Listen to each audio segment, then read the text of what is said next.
आम्ही मध्ये राहुल आवाडे साहेब आता जे आमदार आहेत त्यांना मध्ये सांगितलं की एकदा आपण ह्या गावाला आपल्या माध्यमातून मी आवाहन करतो की एकदा आपण सांगूया की खरोखर सुळकुड योजना किंवा जी काही नवीन योजना आहेत त्या होणार आहेत की नाहीत, एकदा आपण लोकांना सांगूया आणि ती विषयाला फुली मारूया, म्हणजे एकदा जनतेला कळू दे. कारण का आम्ही विरोधी पक्षात आहे, आम्ही म्हणायचं ती सुळकुड योजना झाली पाहिजे. बरोबर. तिने आमदार म्हणणार की ते योजनेचं पाणी मीच आणून देणार आहे.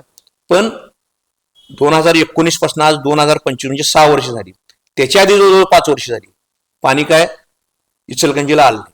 आता वेगवेगळ्या माध्यमातून नगरपालिकेच्या माध्यमातून नवीन पाण्याची पाईपलाईन टाकून आपण पाणी परत पंचगंगेचं सक्षमीकरण करावलंय.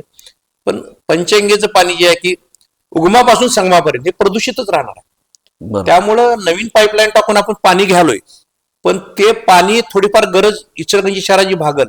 पण मूळ योजना काय आहे की आपल्याला शुद्ध आणि चांगलं पाणी हे इचलकरंजी शहराला मिळायला पाहिजे.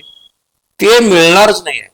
आणि म्हणून मध्ये आम्ही आवाहन केलं होतं की आवाडे साहेबांना की आपण एकदा एकत्र सगळे बसूया, तुम्ही सगळे एकत्र एकदा बोलवा आणि जनतेला सांगूया की बाबा ह्या योजना कुठल्या होणार नाहीत, ह्यातनच काय मार्ग काढायचं ते आपण एकदा सांगूया. पण लोकांना आपण आता किती दिवस आपण खोळ्यात काढणार? बरोबर, अगदी बरोबर. की पाणी देणार आहे, पाणी देणार आहे, तिने देणार आहे म्हणणार, आम्ही म्हणतो तिथनंच आणलं पाहिजे.